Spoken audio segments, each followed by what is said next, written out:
بسم اللہ الرحمن الرحیم۔ السلام علیکم دوستو، نور اسلام چینل پر خوش آمدید۔ دوستو آج کی اس ویڈیو میں ہم آپ کو اذان کا آغاز، یہود کی عداوت، حضرت عبداللہ بن سلام کا اسلام قبول کرنا اور عبداللہ ابن ابی کا تعارف پیش خدمت رکھیں گے۔ ویڈیو شروع کرنے سے پہلے تمام دوستوں سے گزارش ہے ہمارے اس چینل کو سبسکرائب کریں، لائک کریں اور بیل آئیکن کو کلک کریں اور کمنٹ سیکشن میں اپنے رائے کا بھی اظہار کریں تاکہ ہماری آنے والی ویڈیوز تمام دوستوں تک بر وقت پہنچتی رہیں۔ دوستوں سب سے پہلے آپ لوگوں کو اذان کے آغاز کے حوالے سے آگاہ کرتے ہیں۔ مدینہ میں اسلام لانے والوں کی تعداد دن بدن بڑھتی رہی، مہاجرین کی آمد سے اس میں مزید اضافہ ہو گیا، اس لیے ضرورت محسوس ہوئی کہ سب کو اوقات نماز سے آگاہ کرنے کا طریقہ وضع کیا جائے۔ اس سے پہلے جب مسلمانوں کی تعداد تھوڑی تھی تو حضرت بلال رضی اللہ تعالی عنہ نماز سے پہلے بآواز بلند صرف اتنا کہہ دیا کرتے تھے، الصلاۃ جامعۃ، جماعت کھڑی ہونے والی ہے۔ مگر جب اہل اسلام کی تعداد بڑھ گئی تو دور دراز تک آواز پہنچانے کے لیے یہ جملہ ناکافی ثابت ہوا، اس لیے جانے دو عالم صلی اللہ علیہ وسلم نے صحابہ کرام سے مشورہ فرمایا کہ اس سلسلے میں کیا کرنا چاہیے۔ کسی نے کہا بوق بجانا چاہیے اور کسی نے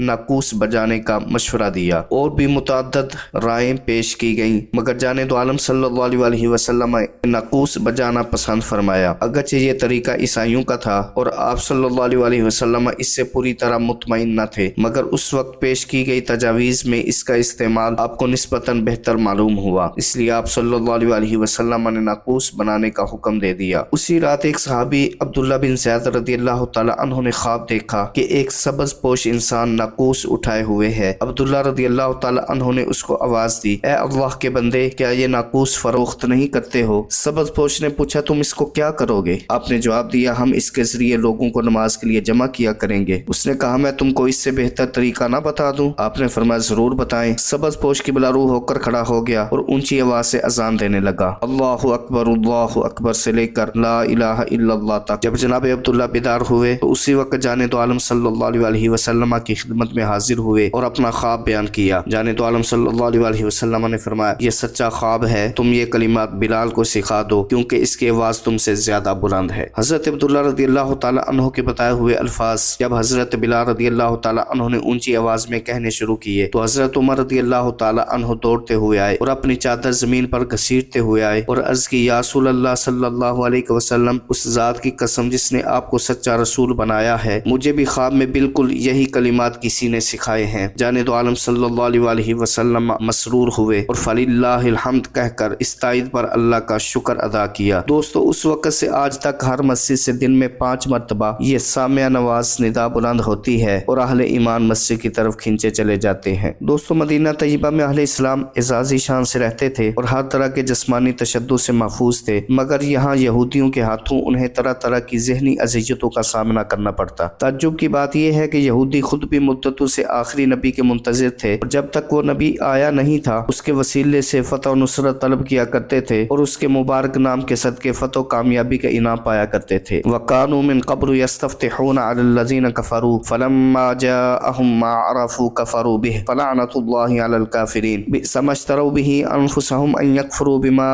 أَنزَلَ اللَّهُ بَغْيًا أَن يُنَزِّلَ اللَّهُ مِن فَضْلِهِ عَلَى مَن يَشَاءُ، یعنی ان بدبختوں نے اس عظیم ہستی کا انکار کر دیا جس کے طفیل زندگی بھر کامیابیاں اور کامرانیاں حاصل کرتے رہے۔ بلا شبہ ایسے احسان فراموش کافروں پر اللہ کی لعنت اور پھٹکار ہے۔ ان کے انکار و سرکشی کی وجہ صرف یہ ہے کہ آخری نبی اولاد اسماعیل میں مبعوث ہوا ہے، جبکہ ان کے خیال میں نبوت کے حقدار صرف اولاد اسحاق ہے، حالانکہ نبوت اور رسالت کا دار و مدار کسی خاص سلسلہ نسب پر نہیں، یہ تو محض اللہ کا فضل ہے، وہ جس کو چاہے نواز دے۔ دوستو یہودیوں کے سربر آوردہ لوگوں میں سے صرف ایک ایسے خوش نصیب انسان ہوئے ہیں جو صدق کے دل سے جانے دو عالم صلی اللہ علیہ وسلم پر ایمان لائے اور برملا حق کا اعتراف کیا۔ ان کا نام عبداللہ بن سلام رضی اللہ تعالی عنہ ہے۔ آپ یہودیوں کے عظیم علماء میں سے تھے اور تورات میں آپ کی جو علامات بیان کی گئی تھی ان سے بخوبی آگاہ تھے۔ چنانچہ جانے دو عالم صلی اللہ علیہ وسلم مدینہ طیبہ تشریف لائے تو ابن سلام رضی اللہ تعالی عنہ حاضر خدمت ہوئے اور چند سوالات کیے۔ آپ صلی اللہ علیہ وسلم نے تشفی بخش جواب دیے تو مطمئن ہو گئے اور آپ صلی اللہ علیہ وسلم کی رسالت کا اقرار